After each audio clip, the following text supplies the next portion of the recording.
Sir ഡോറിച്ചാരി എന്ന് പറയുന്ന അയാൾ കണ്ടിട്ടുണ്ടാവില്ല. കാണാതിരിക്കാൻ അവനെന്താ കണ്ണോട്ടനാ റാസ്കൽ. സാർ അത് വിട്. താനെന്നെ ചേട്ടത്തടിച്ചോ? ഒന്നല്ല 2 പ്രാവശ്യം. സാർ ഒരുപാട് വയലന്റ് ആയിരുന്നു. ഇത്രയും പോലീസുകാരും ഗാർഡുമാരും പിടിച്ചിട്ടും സാറിനെ നിർത്താൻ പറ്റുന്നില്ല. അതിനിടയ്ക്ക് ഒരു എക്സൈസ് ഓഫീസറുടെ കഴുത്ത് സാറിന്റെ കൈ കിടന്ന് പിടയ്ക്കുന്നു. സാർ ആരാ എന്താണെന്നറിയാതെ ആ സമയത്ത് രസീബിന് എന്ത് ചെയ്യാ? ഞാൻ ആരാ എന്താന്ന് ഇപ്പൊ പിടികിട്ടിയായിരിക്കും. സാർ ഞാൻ പറഞ്ഞു വരുന്നതൊന്നുമില്ല. സാർ സംയമനത്തോടെ കേൾക്കണം. പാതിരാത്രി ഒരുത്തനെ വണ്ടിന്ന് വലിച്ചിട്ട് അടിയും കൊടുത്ത് മുണ്ടും പറിച്ച് സ്റ്റേഷനിൽ കൊണ്ടിട്ട സംയമനം ഇച്ചിരി കുറയും.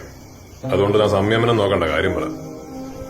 ചാർജ് ചെയ്തിരിക്കുന്ന Abkari act 55A PDPP act section 3 ആണ്. എടോ, ഇത് ഞാൻ നേരത്തെ പറഞ്ഞ പോലെ ബലാത്സംഗമോ കൊലപാതകമോ ഒന്നും അല്ലല്ലോ. നിങ്ങളെ കൊണ്ട് പറ്റുന്ന എന്താ വെച്ചാൽ നിങ്ങളെ നാളെ കോടതിയിൽ നിന്ന് ഇറങ്ങിയിട്ട് എന്റെ പണി ഞാൻ കാണിച്ചു തരാം.